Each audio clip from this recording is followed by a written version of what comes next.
কলকাতাকে বলা হয় সিটি অফ জয় বা আনন্দনগরী। আর এই কলকাতার মধ্যে ঘুরতে যাওয়ার জায়গার কিন্তু অভাব নেই।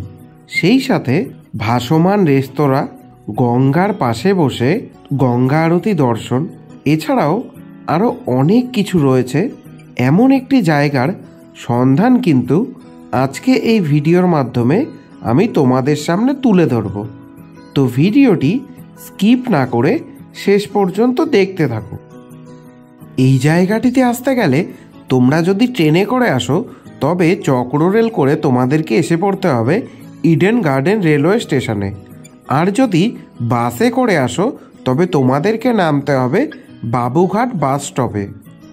এখানেই কিন্তু গঙ্গা আরতি হয় সন্ধ্যায়। কিন্তু আজকে আমি গঙ্গা আরতি নয়, এর পাশেই যে পার্ক রয়েছে সেই পার্কটি কিন্তু দেখাবো। এই পার্কে প্রবেশ করতে গেলে কোনো টিকিটের প্রয়োজন হয় না, ফ্রিতেই তোমরা এখানে প্রবেশ করতে পারবে। এই পার্কে প্রবেশ করেই তোমরা দেখতে পারবে যে গঙ্গার অপরূপ সৌন্দর্য। পার্কটি যথেষ্টই পরিষ্কার পরিচ্ছন্ন। এখানে বাতি স্তম্ভও কিন্তু রয়েছে, আর রয়েছে প্রচুর বসার জায়গা। ছোট বড় বিভিন্ন গাছ রয়েছে সুন্দর ডেকোরেশনে সাজানো। এছাড়াও তোমরা এইখানে আসলে অনেক বড় বড় বট গাছও দেখতে পারবে। আর বিভিন্ন বয়সী মানুষজন এখানে কিন্তু নিজেদের মতন করে সময় কাটায়। আর এই পার্কে আসলে তোমরা গঙ্গার সৌন্দর্য তো দেখতে পাবেই, সেই সাথে দেখতে পারবে প্রচুর ট্রলার রয়েছে, তো বা লঞ্চ যেটাই বলে, তো সেগুলো কিন্তু প্রচুর রয়েছে এখানে। তোমরা দেখতে পারবে বিভিন্ন রকমের, বিভিন্ন কালারের, বিভিন্ন ডিজাইনের। আর এই যে সামনেই দেখতে পাচ্ছ একটা কত বড় বট গাছ কিন্তু রয়েছে। তো এরকম প্রচুর বট গাছ কিন্তু এই পার্কে রয়েছে। তো কলকাতায় খুব কম জায়গাতেই এত পুরনো আর এত বড় বড় গাছ দেখা যায়।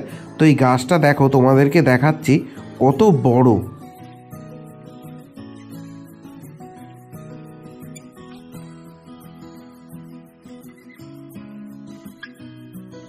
বাবুঘাট থেকে বাজা কদমতলা ঘাট পর্যন্ত কিন্তু এই পার্কটির বিস্তৃতি, যেটা কিন্তু গঙ্গা পাড়ের সৌন্দর্যায়নের জন্য করা হয়েছিল। আর এইখানে আসলে তোমরা ফ্লোটিং যে রেস্টুরেন্ট আছে, অর্থাৎ ভাসমান যে রেস্তোরাঁ এখানে রয়েছে, আর চন্দননগরে রয়েছে। তো তোমরা যখন এখানে আসবে দেখবে লেলিন ক্রুজ নামে সেই ক্রুজটিও কিন্তু পেয়ে যাবে। আর এই গেটটা দিয়েই কিন্তু তোমাদেরকে ভেতরে প্রবেশ করতে হবে। এখান থেকে তোমরা গঙ্গা আরতিও দেখতে পারো বোটে করে।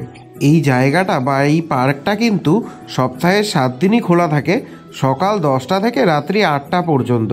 আর এইখানে কিন্তু কোনো খাবারের দোকান নেই মানে এর ভেতরে।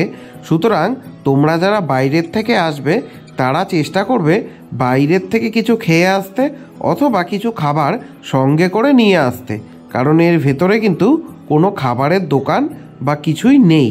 এই পার্কের ভেতর থেকে বাইরে যাওয়ার জন্য আরেকটি দারুণ ব্রিজ কিন্তু রয়েছে, ফুট ব্রিজ। তো এখানের এই ভিউটাও দেখো অসাধারণ লাগবে।